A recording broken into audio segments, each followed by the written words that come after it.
beyond rejection. It's a word that pierces deep, carrying with it the weight of disappointment and doubt. It's the moment when the door you thought would open stays firmly shut.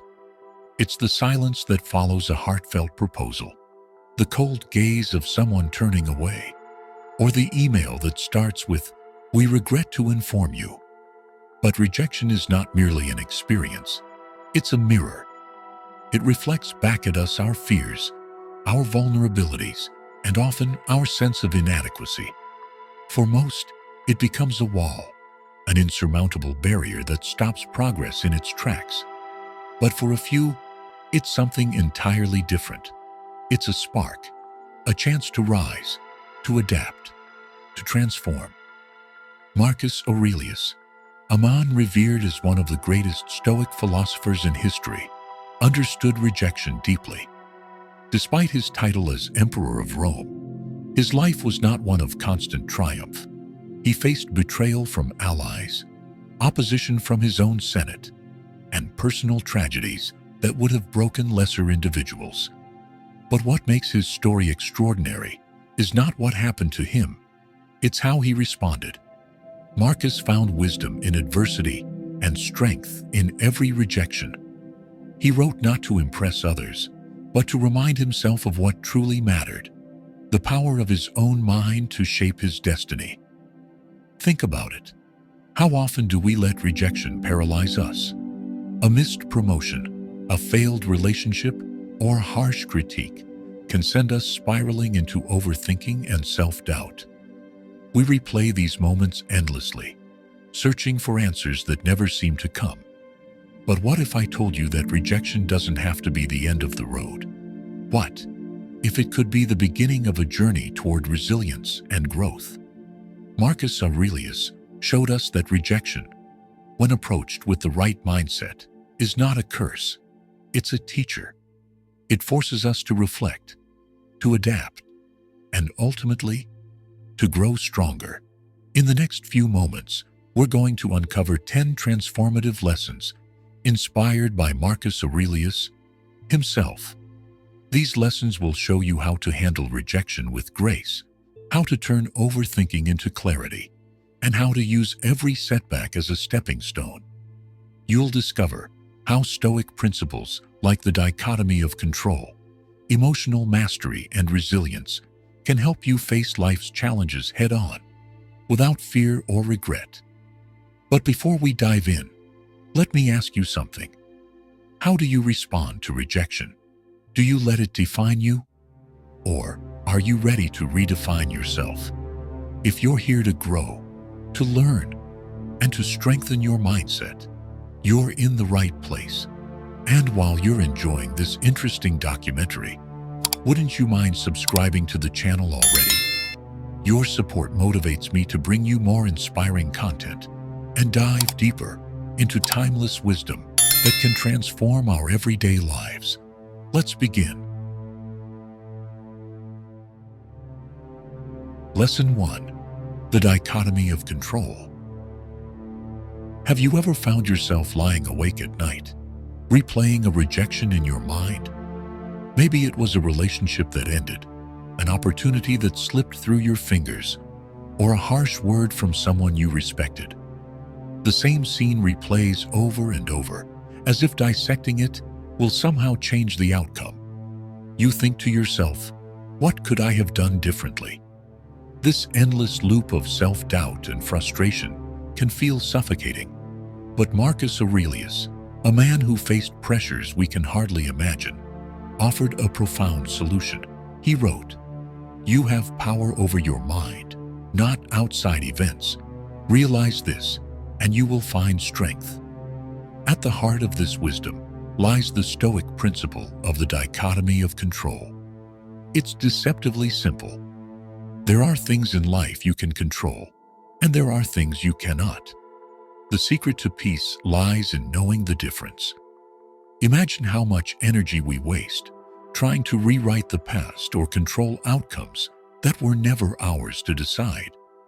The Stoics remind us that true power comes not from bending the world to our will, but from mastering our response to it. Think about it. You couldn't control being rejected from that job, but you can control how you prepare for the next interview. You couldn't stop someone from walking away, but you can choose how you rebuild your life afterward. So, the next time rejection knocks on your door, pause and ask yourself, was this truly within my control? If the answer is no, let it go. Don't carry the weight of what isn't yours. Instead, channel your energy into what you can influence: your actions, your growth, and your perspective. But what about the emotions that come with rejection? The anger, the sadness, and the self-doubt. How do we stop them from consuming us? That's what we'll explore next. Lesson 2. Mastering emotional control. Have you ever had a single moment, just one stinging word, a dismissive gesture, or a rejection email, completely derail your day? The kind of moment that lingers in your mind, replaying like a broken record, each time feeling just as raw as the first? It's as if that one rejection doesn't just end a possibility, but casts a shadow over everything else in your life. You're not alone in this feeling. It's all too human to let our emotions take control, turning minor setbacks into overwhelming waves of frustration or despair. But Marcus Aurelius, who ruled during one of the most turbulent times in Roman history, understood something profound about emotions. He wrote, "If you are pained by anything external, it is not this thing that disturbs you, but your own judgment about it." In those words lies the essence of Stoic wisdom. Our emotions don't arise from events themselves, but from how we interpret them.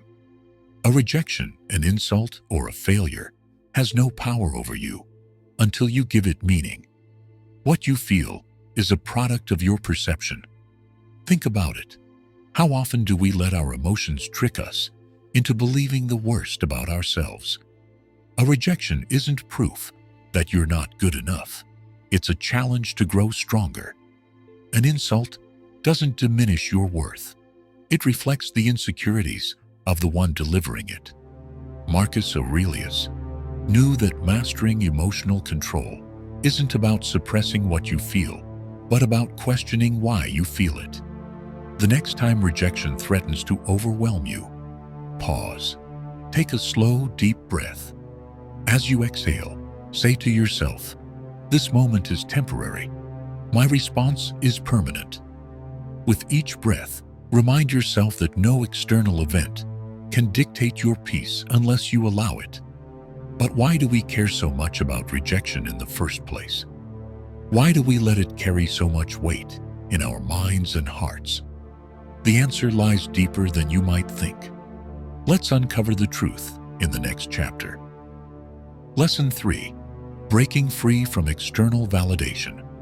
Why do we let others' opinions hold so much weight over us? Think about it. How many times have you hesitated to speak up, take a chance, or follow your dreams because you were afraid of what someone might think?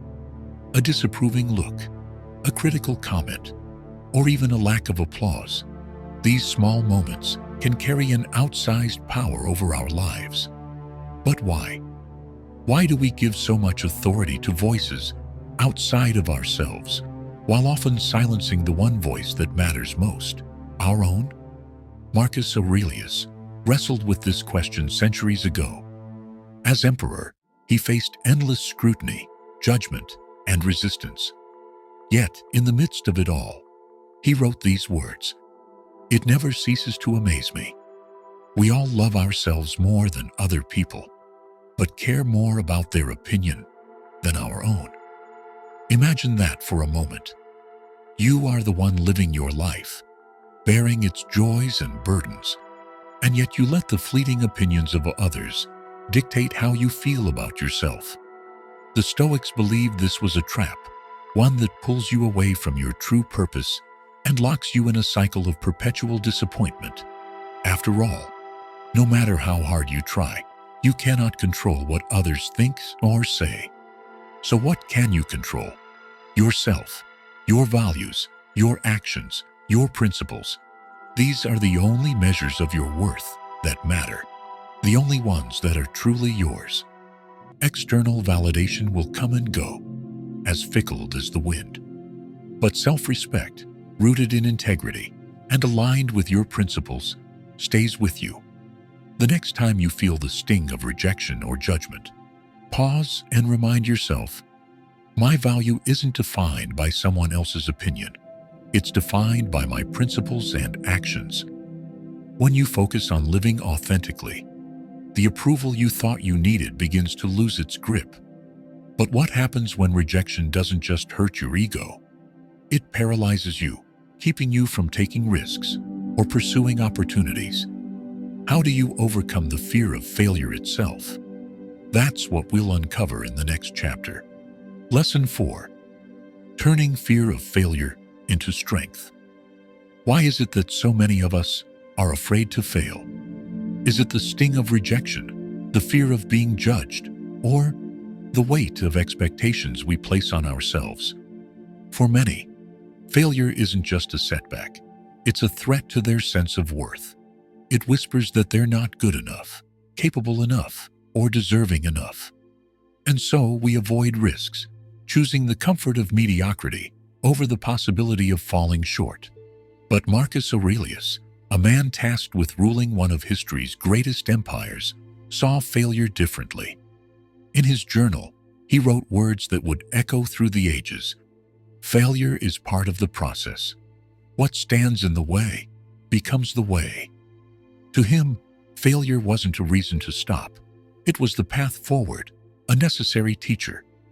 Each obstacle wasn't a wall to retreat from, but a tool to sharpen resilience. Think about that for a moment. What if every failure you've faced wasn't a dead end, but a redirection to something better? The truth is, failure is inevitable, but it's also invaluable. Each rejection, every missed opportunity, carries a lesson if you're willing to see it. The Stoics believe that failure isn't about falling down. It's about refusing to get back up. And the more you embrace failure as part of growth, the less power it holds over you. You begin to realize that every no is simply clearing the way for a better yes. So, the next time failure looms large, don't let it paralyze you. Instead, shift your perspective. Ask yourself, what can I learn from this? How can I use this to grow? With every setback, you're building the foundation for something stronger, something more enduring. But amidst rejection and distractions, how do we stay focused on what truly matters? How do we prevent failure from clouding our vision? Let's explore that in the next chapter. Lesson 5. Regaining focus. Amid distractions, how often have you set out to accomplish something important, only to find yourself derailed by a passing thought, a notification, or the echo of a rejection? It starts small, a momentary distraction, a fleeting sense of frustration. But before long, your entire focus is splintered. You're scrolling through your phone, revisiting the sting of that rejection, or fixating on what went wrong instead of what still needs to be done.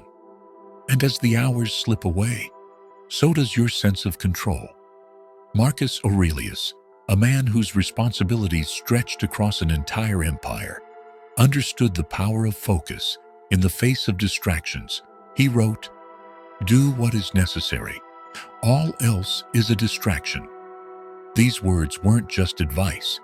They were a command to himself, a reminder that even the most pressing external events cannot disrupt the clarity of a mind anchored in purpose. To Marcus, focus wasn't just a skill. It was a discipline, a shield against the chaos of life. Distractions that, especially in the wake of rejection, aren't just temptations.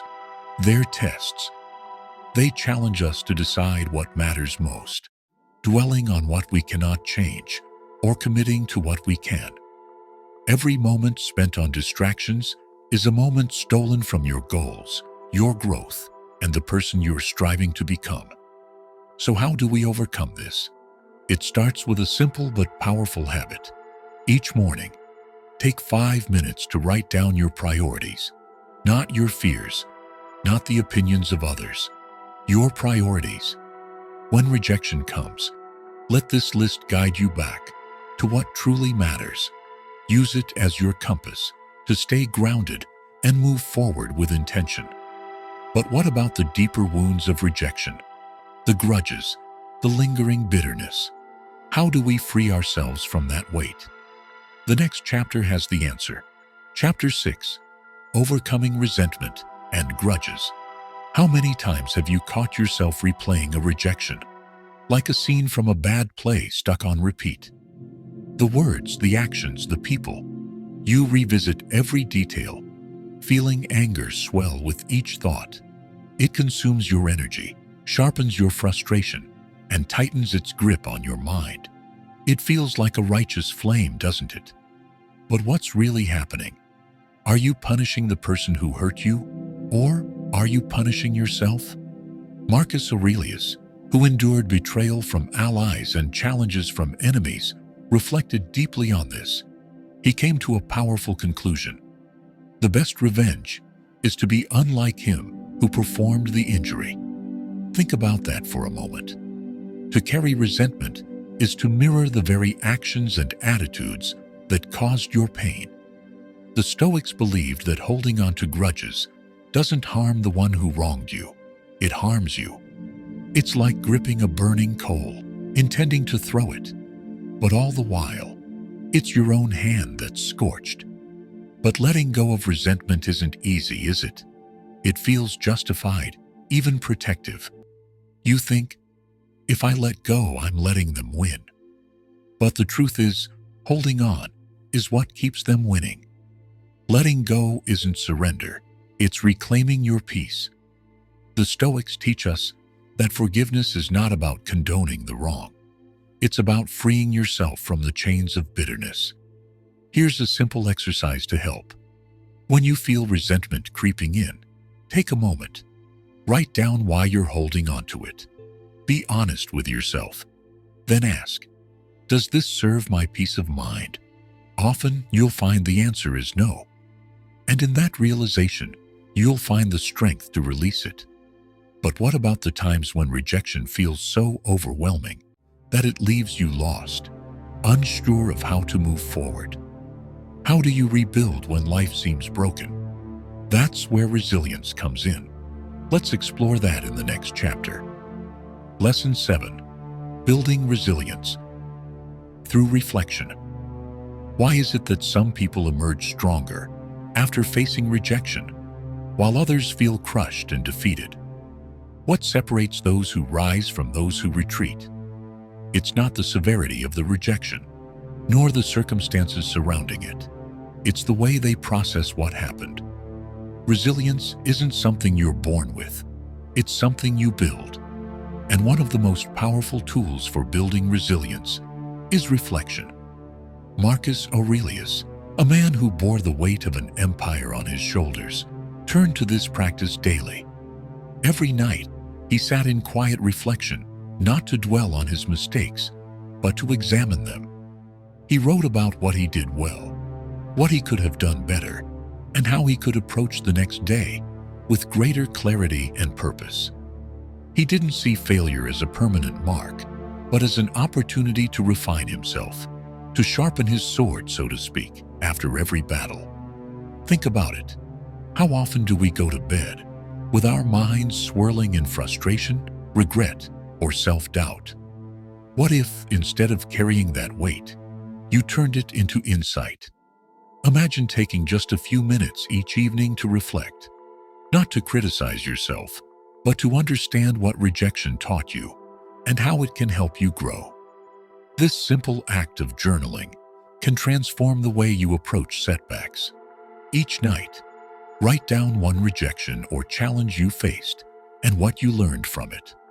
Over time, you'll see patterns emerge. You'll notice how your reactions improve, how your thinking becomes clearer, and how your resilience strengthens. It's not about being perfect. It's about being better than you were yesterday. But when life feels deeply unfair and setbacks seem overwhelming, How do we find gratitude in those moments? The answer lies in the next lesson. Let's explore. Lesson 8. Finding gratitude in setbacks. What if rejection isn't the cruel punishment we often believe it to be? What if, instead, it's a quiet nudge, an invitation to see something we couldn't before? Imagine for a moment that every no you've ever received wasn't an ending, but a redirection. How many times have you looked back on something you desperately wanted but didn't get, only to realize later that it was the best thing that could have happened? The Stoics held a profound belief. Every experience, even rejection, carries value. Marcus Aurelius wrote, "Take full account of what excellencies you have, and in gratitude, remember how you would long for them if they weren't there." Gratitude wasn't just a fleeting emotion for the Stoics. It was a discipline, a way of seeing the world through a lens of opportunity and abundance. They understood that setbacks often hold hidden lessons, and rejection is no exception. What feels like loss in the moment can become the catalyst for growth if we're willing to shift our perspective. Think about the last time you faced rejection. Did it feel like a door slamming shut?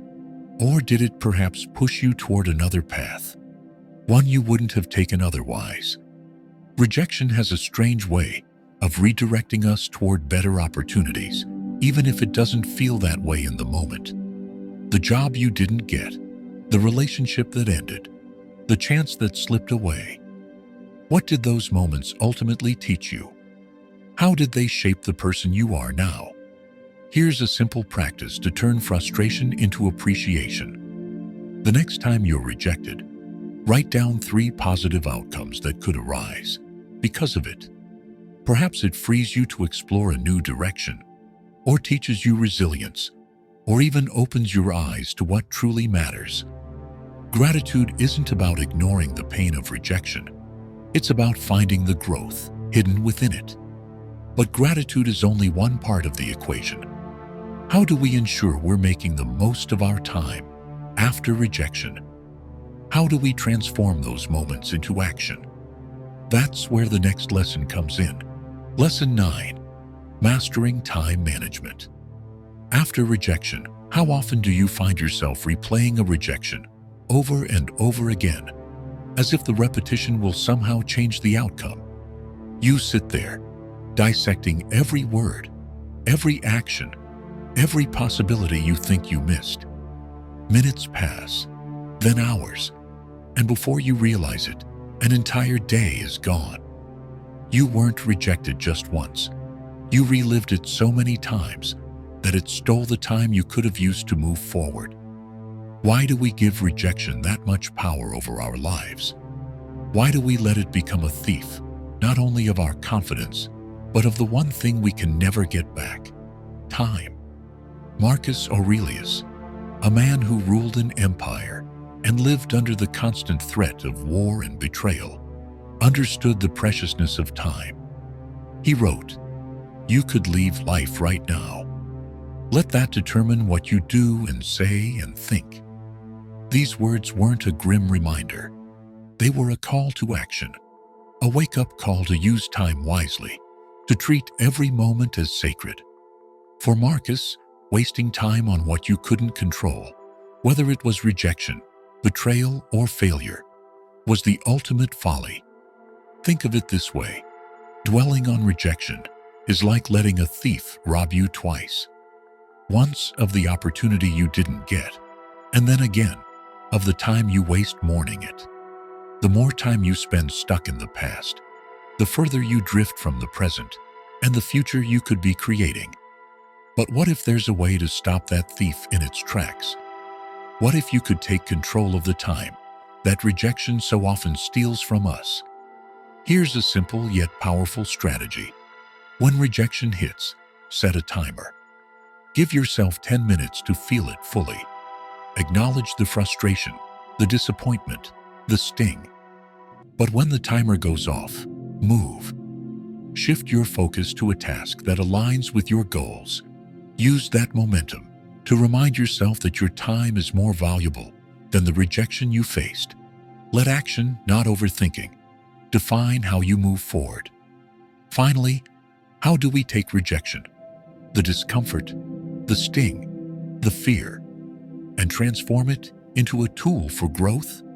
How do we turn it into something that strengthens us instead of holding us back? That's where the final lesson begins. Lesson 10. Embracing discomfort for growth. True growth doesn't come from staying within the walls of comfort. It comes from stepping into the unknown, from leaning into challenges that stretch us, mold us, and force us to become stronger than we ever thought possible. Growth is not a gift handed to you. It's a fire you must walk through. And the heat, though uncomfortable, is what shapes you. The Stoics understood this better than anyone. Marcus Aurelius, a man who faced betrayal, war, and loss, once wrote, "If you are distressed by anything external, the pain is not due to the thing itself, but to your estimate of it." Think about that for a moment.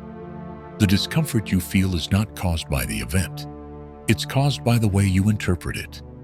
This means that discomfort isn't something to be feared or avoided. It's something to be examined, understood, and used as a tool to build resilience. Rejection is one of the most uncomfortable experiences we face. It's humbling, it's painful, but it's also a mirror reflecting the areas where we can grow, adapt, and strengthen ourselves in ways that comfort never could. The truth is, comfort is stagnant. It doesn't move us forward. Discomfort, on the other hand, propels us. It forces us to confront what we fear, to try again, to rise above the setbacks that once held us down. So, the next time rejection comes knocking, don't run from it. Don't hide behind excuses or retreat into self-pity. Instead, tell yourself, "This is my chance to improve," not retreat. Let discomfort be your guide. Seek out small challenges every day.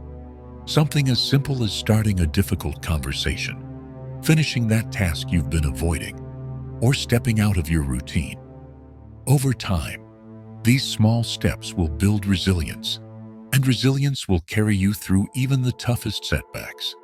And now, let's tie it all together with the ultimate Stoic mindset for handling rejection. The mindset that will help you turn even your greatest challenges into your greatest triumphs. Conclusion: rejection. It's one of life's universal experiences. No matter who you are, no matter how much you've achieved, it will find its way into your life. But the truth is, rejection isn't what defines us. It's how we respond to it. Do we let it break us, or do we allow it to build us into something stronger, something wiser, something more resilient? Over the past 10 lessons, we've explored the wisdom of Marcus Aurelius and the timeless principles of Stoicism. We've learned that the key to navigating rejection lies in focusing on what you can control and releasing what you can't. We've uncovered the importance of mastering your emotions, finding gratitude in the challenges you face, and reflecting daily to build resilience. We've seen how rejection can teach us discipline, sharpen our focus, and guide us toward growth. Marcus Aurelius, who lived through betrayal, loss, and unimaginable pressures, never let rejection define him. Instead, he saw every obstacle as an opportunity. He reminded himself and us that the impediment to action advances action. What stands in the way becomes the way. What if you could adopt that same mindset? What if every rejection wasn't a stop sign, but a stepping stone? What if it became the fuel for your growth, the fire that forged your strength? So now I ask you, which lesson resonated with you the most? Which principle of Stoicism are you ready to bring into your own life? I'd love to hear your thoughts, so share them in the comments below. And if this journey through Stoicism has inspired you, don't forget to subscribe. Your support helps this channel grow and allows me to bring you more empowering content. As you step away from this video, carry one thought with you. Rejection is inevitable, but it's never the end. It's the beginning of a stronger, wiser version of yourself.